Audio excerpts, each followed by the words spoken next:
Imagine a Russian billionaire walking into a small American coffee shop, spotting a beautiful waitress, and deciding to impress her with his charm and power. Now imagine his expression when she responds in perfect Russian and reveals herself to be one of Samsung's most powerful executives, running billion-dollar businesses globally while playing waitress during a vacation to help her mother.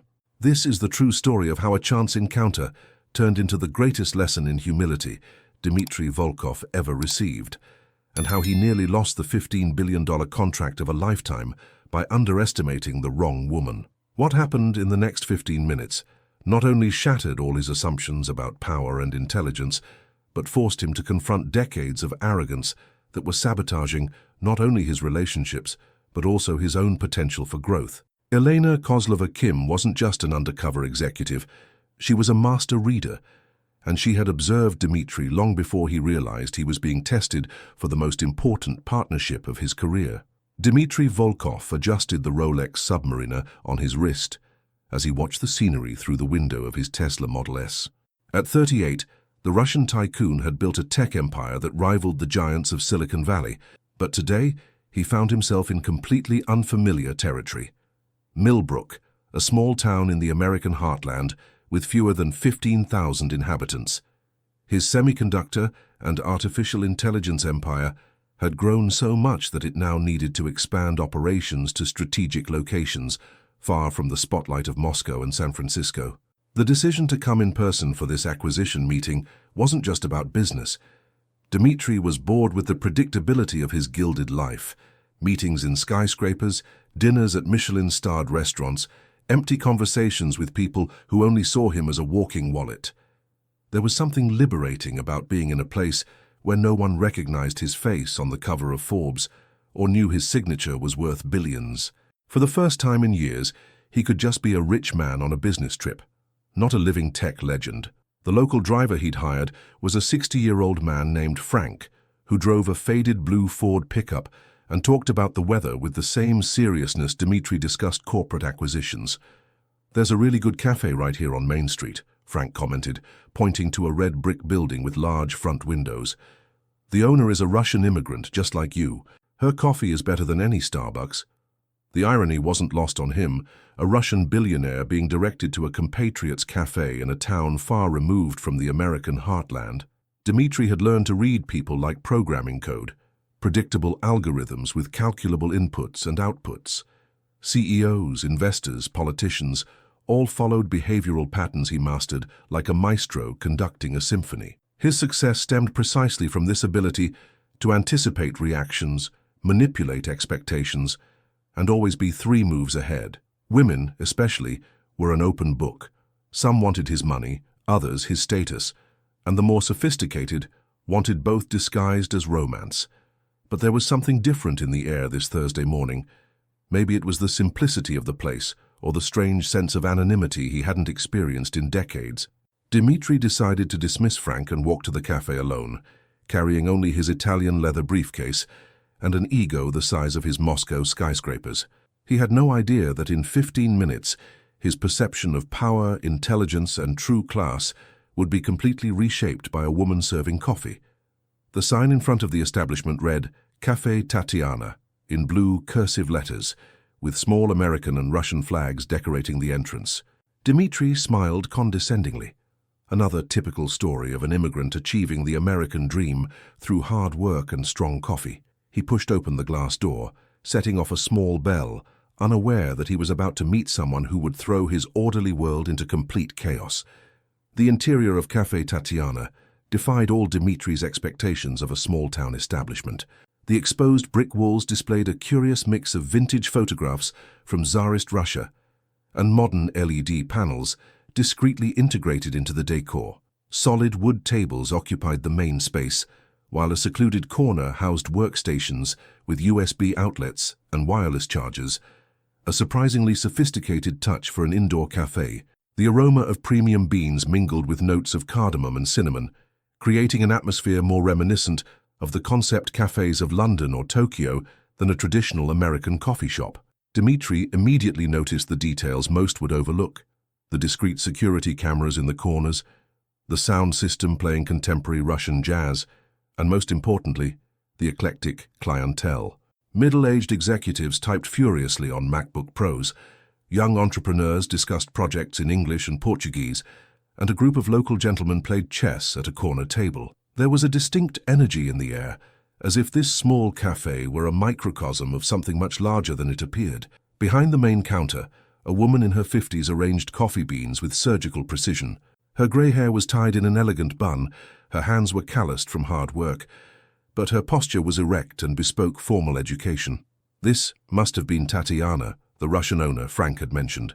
She greeted Dmitry with a discreet nod and a professional smile, but her eyes revealed a sharp intelligence he recognized immediately, the same one he saw in mirrors in boardrooms around the world. It was then that she appeared from the kitchen, carrying a tray of fresh pastries, and Dmitry felt his world slow down as if in slow motion. She was of average height, with golden brown hair falling in natural waves over her shoulders, and fair skin with a subtle tan that suggested a recent vacation to expensive destinations. She wore a simple apron over dark jeans and a white blouse, but there was something about the way she moved, confident, purposeful, almost feline, that was at odds with the surroundings. Her green eyes sparkled when she noticed him, a polite but distant smile curving lips that seemed never to have known financial worries. "Good morning," she said in flawless English, with the faintest trace of an accent that Dmitry couldn't immediately identify. "First time here." Her voice had that velvety quality that denoted expensive politeness and natural confidence, definitely not the tone of someone who'd grown up waiting tables. Dmitry watched her hands as she arranged the pastries on display, well-manicured nails, no rings, but a line of tan on her ring finger suggesting she usually wore something expensive that she'd taken off for work. Dmitry's hunter instincts instantly kicked in. This was no ordinary waitress. There were mysteries beneath her layers that he was determined to unravel. He decided to apply his usual strategy, impress with subtlety, demonstrate power without ostentation, and gradually reveal who he was until she was inevitably captivated. After all, what woman could resist the charm of a Russian billionaire himself?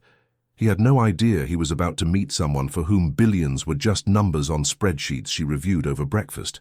Dmitry activated his professional charm mode, that calculated smile that had won over investors, business partners, and countless women over the years. "First time, yes. I was passing through town on business, and this place was recommended to me." He paused deliberately, allowing his Russian accent to show through subtly. Experience had taught him that American women found Slavic accents irresistibly exotic. "I must say, the reputation doesn't do the reality justice. The ambiance is surprisingly sophisticated for a small town." She smiled politely, but Dmitry caught something in her eyes, a glint of amusement, as if she were watching a performance she'd seen many times before. "Glad you approve. I'm Elena. Nice to meet you." She extended her hand with natural confidence, and when Dmitry shook it, he noticed the firmness of her grip. No forced feminine delicacy, but also no attempt to impress with excessive force. It was the greeting of someone accustomed to important meetings. "What can I make you? Our Russian espresso has a special blend that we import directly from Moscow." "Moscow?" Dmitry raised an eyebrow with genuine interest. "What an interesting coincidence. I spent half the year there." He leaned slightly over the counter, deliberately invading her personal space, a technique that usually made women slightly nervous and consequently more receptive. "Are you Russian?" But Elena didn't flinch or show the slightest discomfort. Instead, she maintained a professional distance as she prepared her espresso, as if attractive men trying to impress her were a routine part of her day. "Russian family, American upbringing," she replied matter-of-factly, operating the espresso machine with precise movements that betrayed years of practice. "My mother emigrated in the 1990s and opened this café as a way to keep traditions alive." Elena gestured subtly toward Tatiana, who was watching the interaction with a discreet smile. "And you? Business in Moscow must be interesting these days."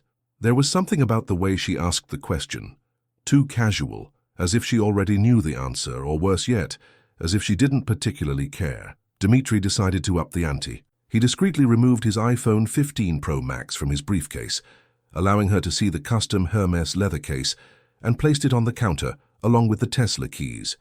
Small gestures, but calculated to communicate status without seeming vulgar ostentation. "Technology, mainly.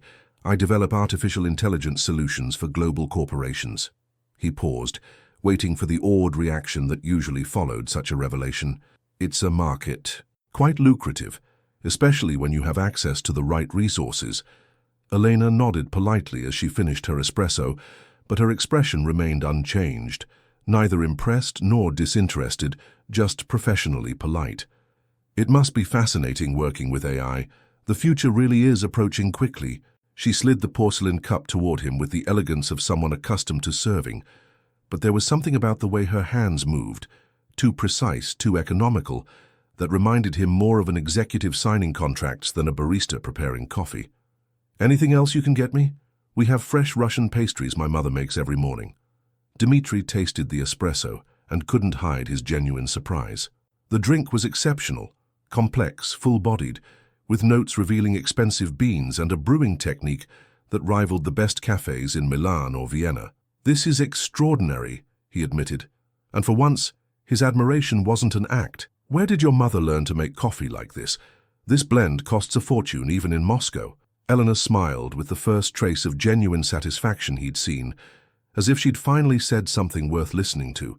My mother worked as a coffee sommelier in St. Petersburg before she emigrated, Elena explained, leaning forward slightly to polish the espresso machine.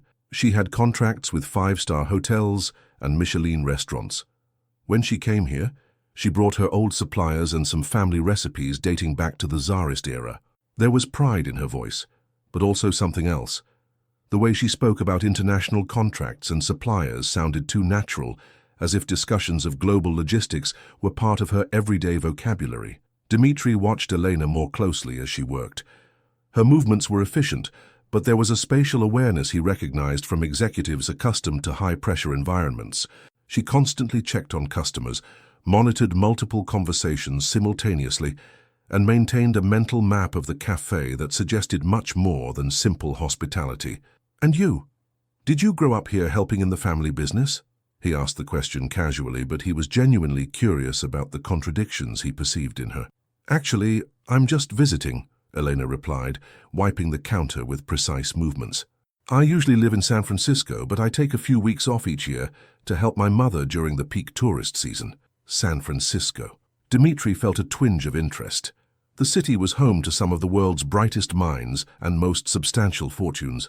I work in tech too, so I understand what it's like to travel constantly for business. The casual way she mentioned technology made Dmitri pause midway with his cup to his lips. Tech in San Francisco? He couldn't hide his growing interest. Startup, development, digital marketing? With each question, Eleanor just smiled and continued arranging items behind the counter, as if deliberately evasive. Dmitri recognized the tactic.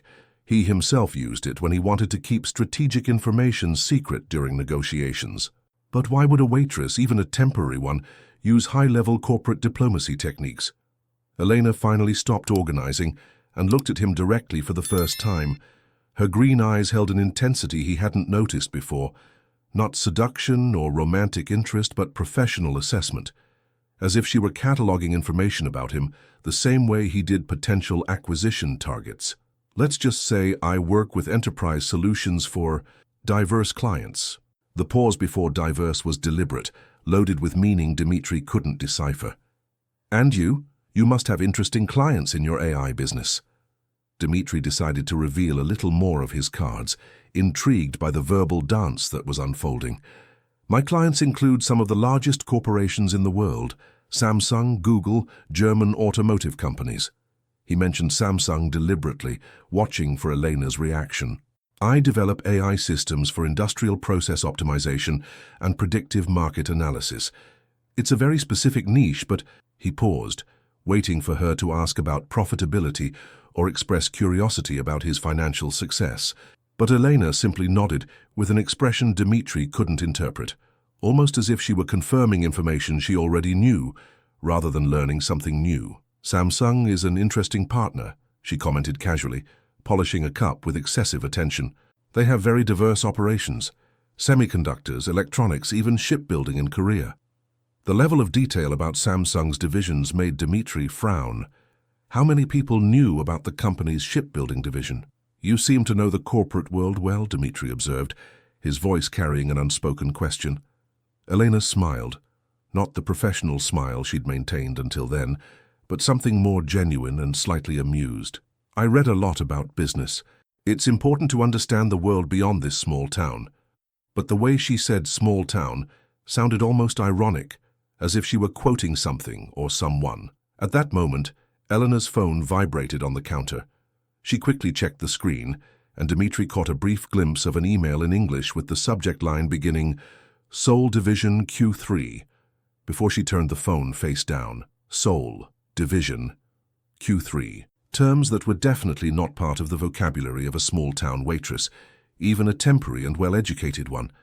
Elena noticed he'd seen her, and their eyes met for a tense moment.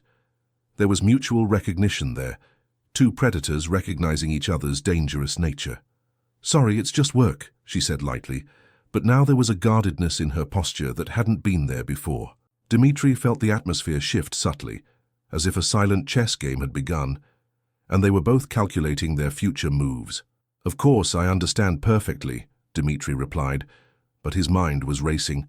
Who was Elena, really? A freelance consultant with international clients?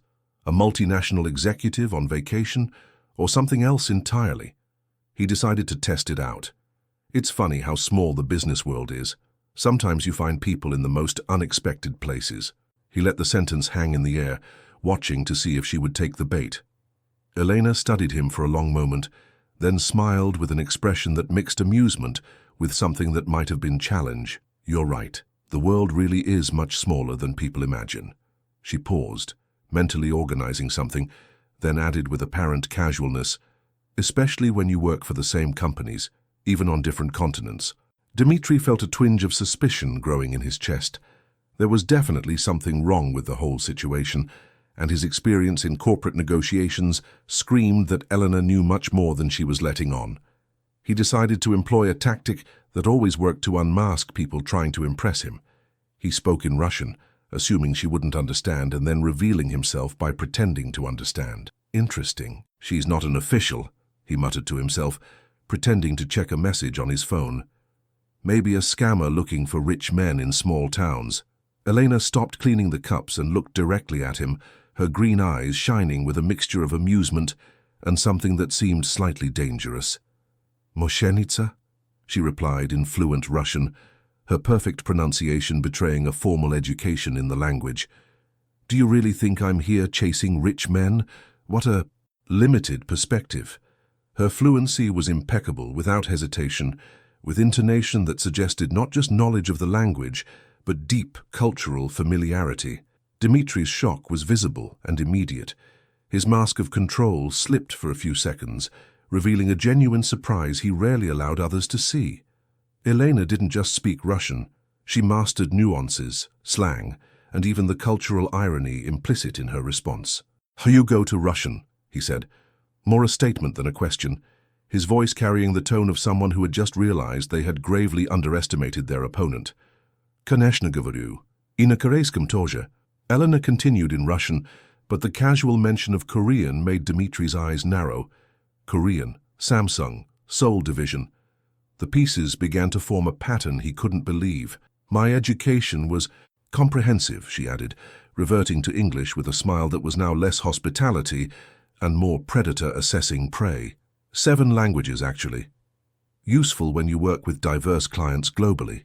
Dmitri felt the familiar world beneath his feet begin to tremble. Throughout his career, he had been the smartest one in the room, the one who knew the most, the one who controlled information.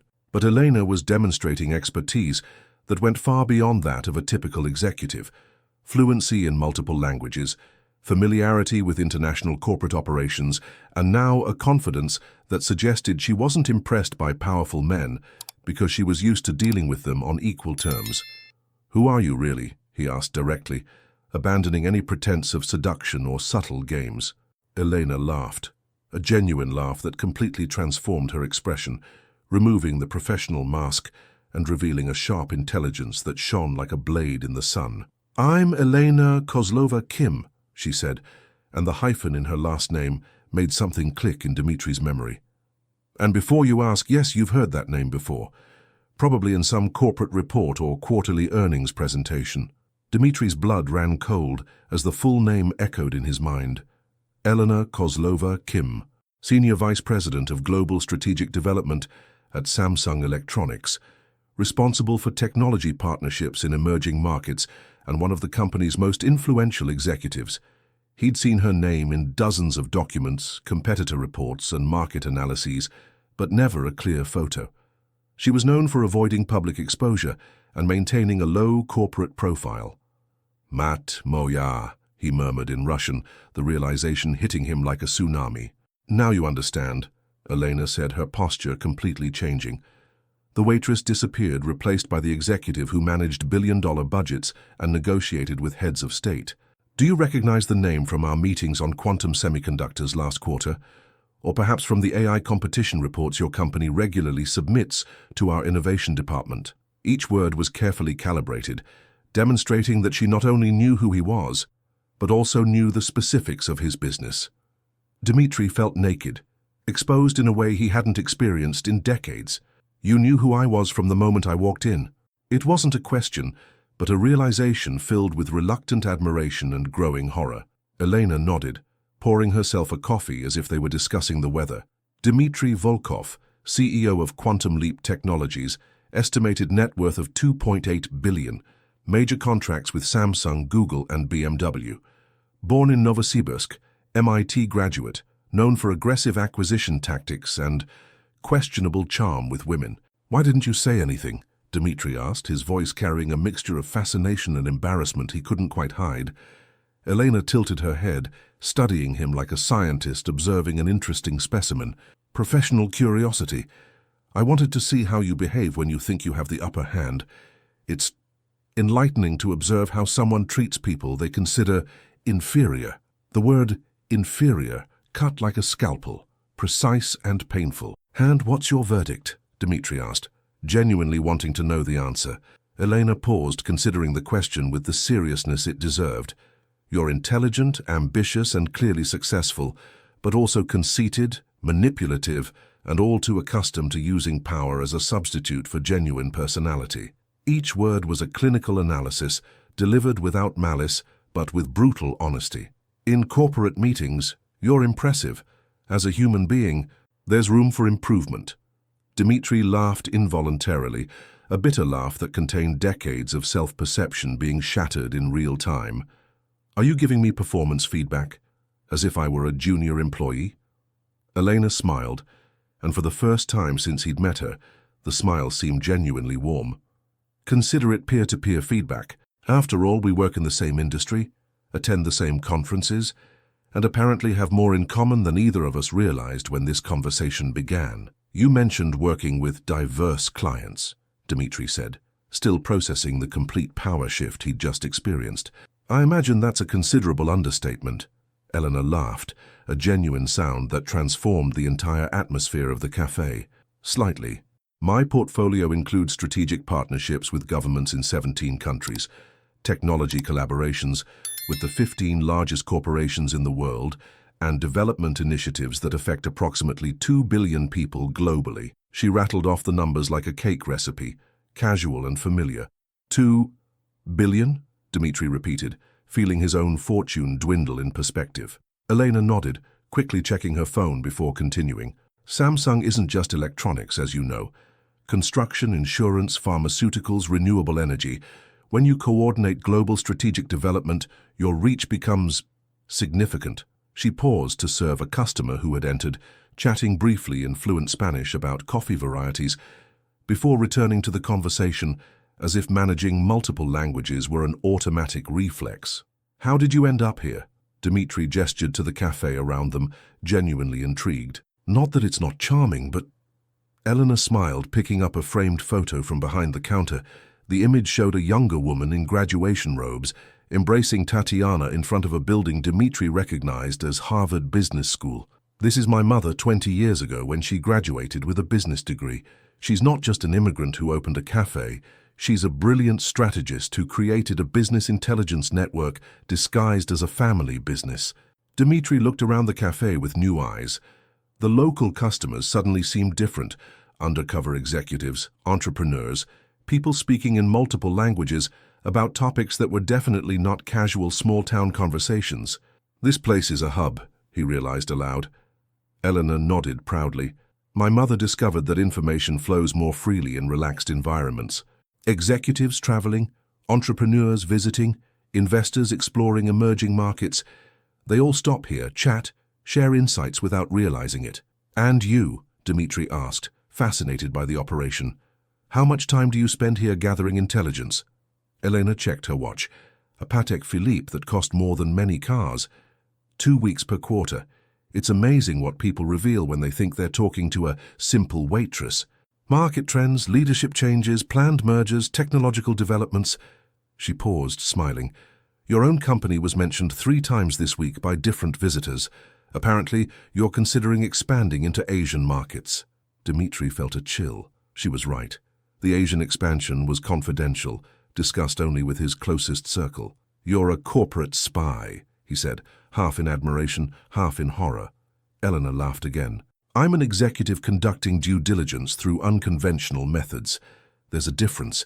And before you ask, yes, everything I learn here is used ethically, within legal parameters, and primarily to identify opportunities for collaboration, rather than unfair competitive advantage. So this meeting wasn't a coincidence," Dmitri said, his analytical mind trying to reconstruct the events that brought him here. Elena tilted her head, considering the question. "Partly coincidence, partly inevitability. Your meeting in Millbrook was in our market intelligence reports, a small components company you're evaluating for acquisition, but I didn't expect you to show up here specifically." She paused, studying his expression. "Though I must admit I was curious to meet you in person. Your negotiation methods are notorious in the industry." "Notorious how?" Dmitri asked, though he was sure he wouldn't like the answer. Eleanor arranged some papers behind the counter, clearly choosing her words carefully. "Effective but ruthless. You have a tendency to underestimate opponents, use personal information as a weapon, and apply psychological pressure beyond normal ethical limits." Each word was a clinical diagnosis of her professional failings. "There are stories about how you destroyed the careers of executives who opposed acquisitions you sought." Dmitri felt the weight of her judgment, but something about her brutal honesty was strangely refreshing. "And now that you know me personally, do I confirm the reputation?" Eleanor studied him for a long moment, as if assessing not just his words, but his entire body posture, micro-expressions, energy. "You're more insecure than I expected," she finally said. "All that calculated charm, the subtle boasting, the need to impress, they're defense mechanisms. You're used to being the most powerful in the room, so you feel lost when that dynamic changes." "Free psychological analysis?" Dmitri asked, but without hostility. There was something liberating about talking to someone who saw through all your masks. Elena smiled. "It comes with the territory. When you manage relationships with hundreds of executives globally, you learn to read people quickly. You're not malicious, Dmitri. You're just misguided. You confuse power with value, control with security." She paused, quickly serving another customer before continuing. "The question is, what do you do when you discover there are people who can't be impressed, bought, or intimidated? Honestly?" Dmitri took a deep breath, deciding to be vulnerable for the first time in years. "I'm fascinated, and a little terrified." Eleanor laughed, a genuine sound that lit up her entire face. "That's the first honest thing you've said since you came in here, and also the most attractive." The word attractive carried different weight now, not attraction to status or money, but genuine interest in who he could be when he stopped pretending to be invincible. "So what's the test?" Dmitri asked, sensing this whole conversation was leading somewhere. Elena watched him for a moment, then grabbed a leather folder from under the counter. "Samsung is looking for a strategic partner for a new quantum AI project. Budget of 15 billion. Global deployment potential to revolutionize mobile computing." She placed the folder on the counter between them. "Your company is on the list of candidates. But after today, I need to know if you're the kind of partner we want for the next 10 years. Dmitri stared at the folder as if it contained a bomb. 15 billion in contracts represented more than his entire company was currently worth. It was the kind of partnership that would transform Quantum Leap from a successful startup into a global tech giant. "And what exactly do you need to know about me?" he asked, his voice lowering, aware that he was navigating dangerous territory, where one wrong word could cost him the opportunity of a lifetime. "I need to know if you can work as a partner, not a conqueror," Elena replied, opening the folder to reveal documents that made Dimitri's eyes gleam with greed. "This project involves collaboration with 7 global companies, coordination with 12 governments, and implementation in 43 countries. There's no room for uncontrolled egos or intimidation tactics." She turned a page, revealing timelines and milestones that represented years of meticulous planning. "Samsung needs innovators, not dictators." Dimitri studied the documents, his mind automatically calculating possibilities and risks. "Why even consider me, then, if my reputation is so problematic?" Elena closed the folder and leaned across the counter, forcing him to meet her eyes. "Because genuine talent is rare and you definitely possess it. Your quantum optimization algorithms are 3 years ahead of the competition, but talent without character is destructive in projects of this scale." She paused, letting the weight of her words settle in. "The question is whether you can evolve beyond your current limitations. And how exactly do you propose to test this?" Dimitri asked, intrigued by the complexity of the challenge Elena was presenting. She smiled, but there was seriousness in her eyes. "It starts here now. You can continue trying to impress me with your wealth and power, or you can talk to me as an equal. You can treat this cafe as inferior to your corporate world, or you can recognize the value in different perspectives." Elena gestured to the surrounding customers. "Every person here has a story, knowledge, and experience that could benefit your business. But do you see them?" Dimitri followed his gaze, truly observing for the first time. A Korean gentleman in the corner was typing on a laptop with code that looked familiar, blockchain development perhaps. 2 young women were discussing e-commerce logistics in Portuguese and English, clearly executives from some multinational corporation. A group of university students debated energy sustainability with expertise that rivaled the experts he hired as consultants. "They're not just coffee customers," he murmured, the realization slowly dawning. "They're a distributed intelligence network," Elena confirmed. "And if you can stop seeing yourself as superior to them, you can learn things no corporate report or board meeting could ever teach you." She paused, watching the gradual transformation in his expression. "Samsung's project isn't just about technology, Dimitri. It's about connecting people, cultures, and global economies through collaborative innovation. We need leaders who understand that true power comes from elevating others, not dominating them." Elena extended her hand, offering a shake that would seal not just a business deal, but a personal transformation. "The question is, are you ready for this kind of leadership?" Dimitri stared at Elena's outstretched hand, aware that he was at a moment that would define not only his career, but who he would become in the years to come. 15 billion in contracts versus decades of wounded pride and methods that had always worked. "You're asking me to fundamentally change who I am," he said slowly, based on an hour-long conversation in a small-town café. Elena held his hand outstretched, patience unwavering in her green eyes. "I'm asking you to choose who you want to be for the next 10 years. The Dimitri who bullies to get what he wants, or the one who collaborates to create something bigger? What if I tell you I can't change? That this is me, for better or worse?" Dimitri tested, wanting to understand the limits of her offer. Elena lowered her hand, but without hostility. "Then you will continue to be successful by the standards you know. You will be rich, powerful, feared, but you will be left out of the next evolution of global technology." She paused, arranging some papers with deliberately calm movements. "And honestly, it would be a loss for all of us. You have enough brilliance to help shape the future, but only if you can overcome your own ego." Dimitri walked to the window, surveying Millbrook's main street. Plain cars, ordinary people living lives he'd always considered insignificant. But now he saw differently. Each person represented experiences, perspectives, potential solutions that his arrogance had prevented him from seeing. "Do you do this often? Turn arrogant executives into, what, better people?" Eleanor laughed softly. "I'm not interested in transforming anyone, but I do offer opportunities for people to transform if they choose." "Are there any guarantees?" Dimitri asked, turning to her. "If I evolve, as you put it, is there any guarantee that the contract will be mine?" Elena shook her head. "There are 5 companies competing for the project, all technically capable. The final decision will be based not only on technical capability, but also on cultural compatibility. shared vision, and the ability to work in genuine collaboration. She paused. But I can assure you that if you can change your approach, you will be seriously considered. If you can't, you will definitely be left out. Dmitry felt the weight of the decision.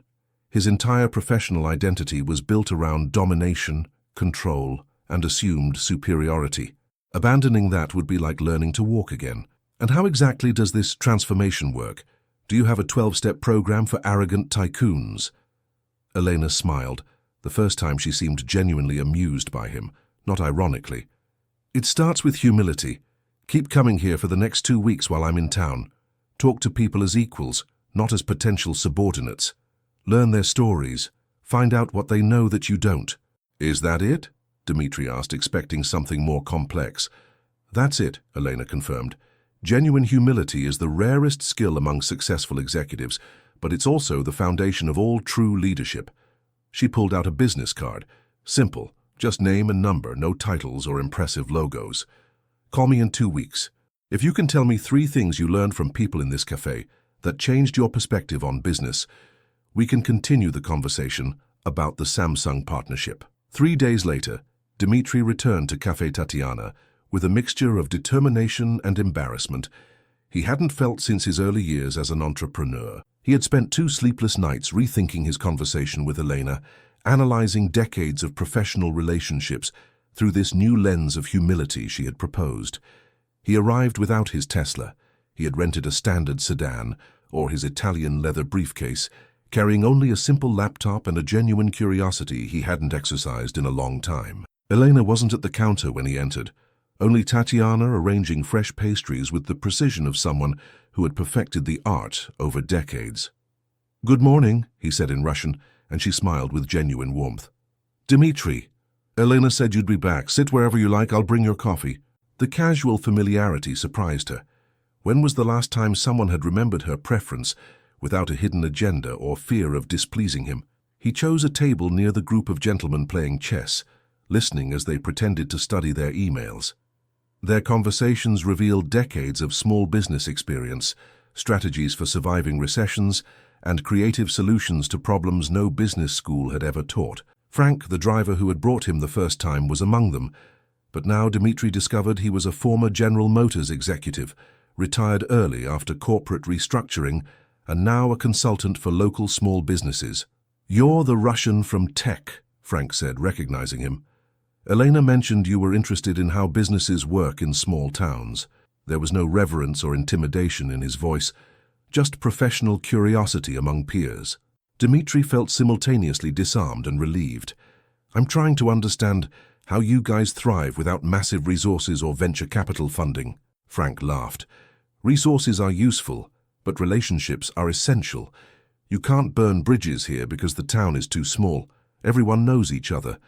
Reputations matter more than net worth." Over the next 2 hours, Dmitry heard stories that challenged everything he'd learned at Harvard and MIT. How the hardware store owner had survived the arrival of Home Depot through specialization and personalized service. How the florist owner had expanded into corporate arrangements by working with local weddings first, building her reputation organically.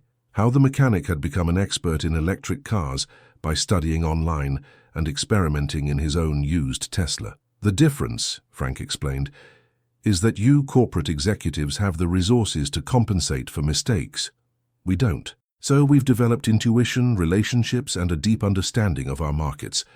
He moved a piece on the chessboard, capturing his opponent's bishop. "You play armies. We play chess.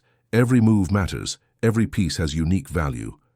Dmitry observed the game with new eyes, recognizing sophisticated strategies that rivaled any boardroom he'd ever seen. By the second week, Dmitry had become a regular at the cafe, arriving sharp every morning at 8 to chat with the rotating clientele Elena had described as distributed intelligence. What began as a forced exercise in humility gradually transformed into a genuine fascination with business complexities he had never considered. Maria, the flower shop owner, had taught him about resilient supply chains based on local suppliers. James, the mechanic, demonstrated bottom-up innovation that rivaled multi-million-dollar R&D labs. But it was Elena who provided the most shocking revelation. She had observed their interactions throughout the week, taking discreet notes that he only noticed on the last day. "You've changed," she said simply, pouring him the morning espresso that had become a shared ritual. "On Monday, you were still performing humility. Today, you genuinely listen." Dmitri paused mid-move, surprised by the observation. "I listened before too." "You were gathering information," Elena corrected gently. "There's a difference between listening to gain an advantage and listening to understand." She leaned over the counter, her green eyes shining with something that resembled pride. "Yesterday, you spent 40 minutes talking to Sarah about agricultural sustainability without once mentioning how it could benefit your business. Just pure curiosity about how she transformed degraded soil into a profitable organic farm." Dmitri reflected on the conversation. It had truly been fascinating, with no hidden agenda. "And what does this mean for our situation?" Dmitri asked, delicately referring to the Samsung contract that loomed over all their interactions. Elena smiled, but there was seriousness in her expression. "It means you passed the first test. You managed to suspend your ego long enough to learn something genuine." She paused, organizing papers he now recognized as behavioral observation reports. "But there is a second, more challenging test." "What kind of challenge?" Dmitri asked, feeling a familiar mix of ambition and apprehension. Elena picked up a different folder from the first. This one was thicker, with documents that looked like preliminary contracts. "Samsung is finalizing the selection process for the quantum AI project. You're among the 2 finalists." Dmitri felt the familiar rush of competition, but Elena raised her hand before he could speak. "But there's a twist. Your final competitor is someone you know well." Elena turned the folder so he could see the first page. The name at the top made his blood run cold. Chen Enterprises Collaborative Quantum AI Technical Proposal. Chen Wei, his former business partner and best friend from MIT, who had parted ways with Quantum Leap 3 years earlier after a fundamental disagreement over business ethics. "Is Chen running?" Dmitri asked, his voice carrying decades of complicated history. "And not just running," Elena said calmly. "His technical proposal is superior to yours in 2 critical respects." "But you said I was being considered," Dmitri began, confusion and betrayal coloring his words. Elena nodded. "You are. Because this project isn't just about technical superiority. It's about collaboration, shared vision, and transformative leadership." She closed the folder and faced him directly. "Samsung doesn't want to hire one of you. They want to hire both of you as partners. The question is, can you work with Chen after everything that happened between you?" The shock of Elena's revelation echoed in Dmitri's mind throughout the day. Chen Wei, the man who had been his best friend, co-founder of Quantum Leap, and eventually his greatest professional disappointment when he chose ethics over maximum profit. Their separation had been brutal, public, and fraught with mutual accusations that destroyed not only their business partnership, but also a 15-year friendship. "When?" Dmitri asked, his voice huskier than he intended. "When are you planning this meeting?" "Tomorrow," Elena replied, carefully observing his reactions. "Chen arrives tonight. The final meeting will be here in this café at 9 in the morning." The choice of location was no coincidence.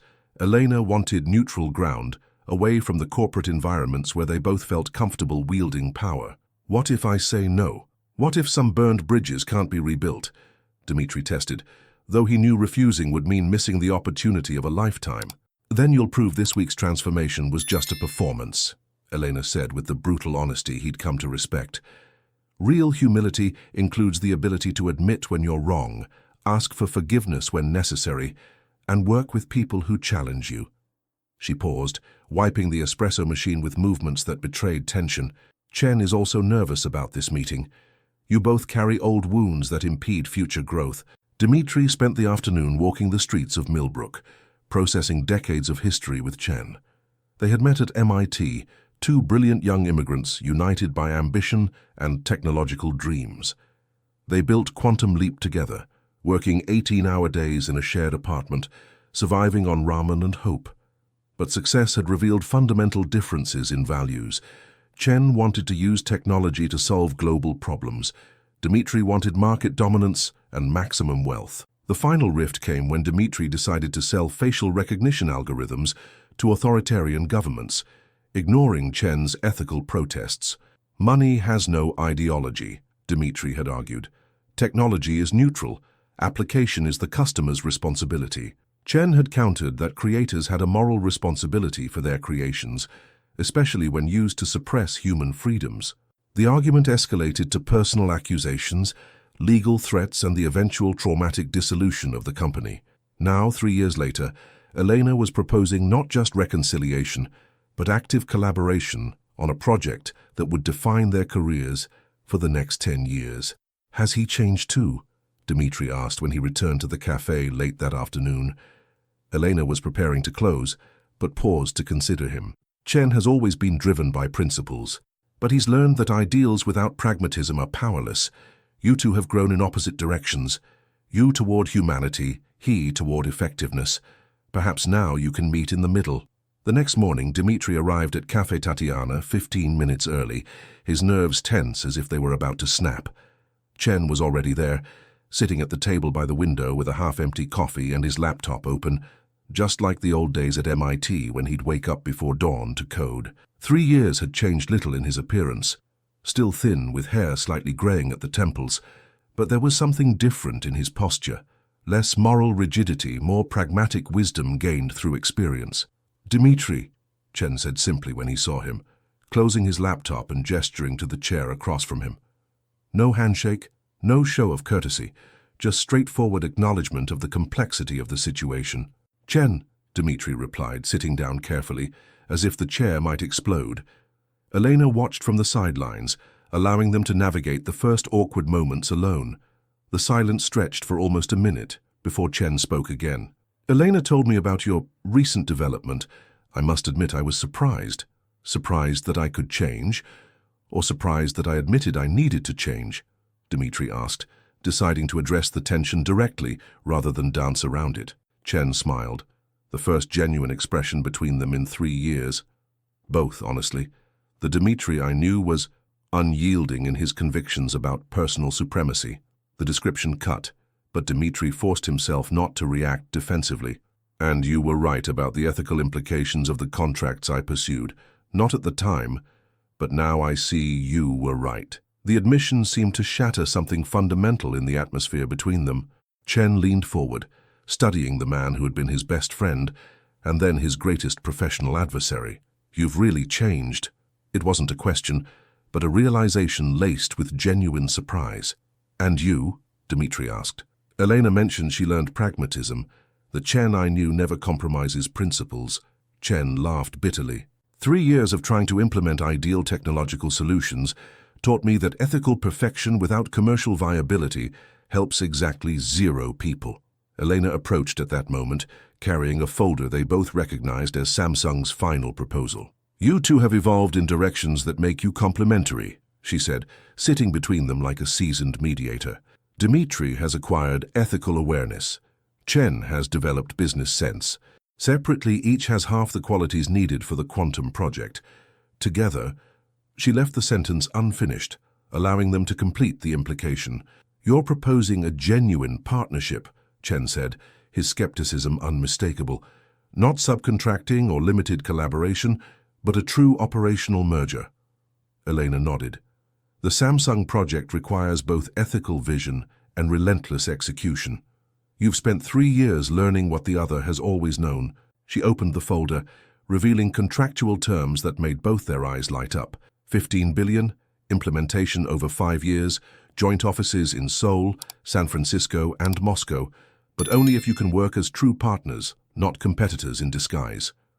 Dmitry and Chen looked at each other across the table, decades of heavy history between them, but also the possibility of a future neither could achieve alone. "There are conditions," Chen said finally.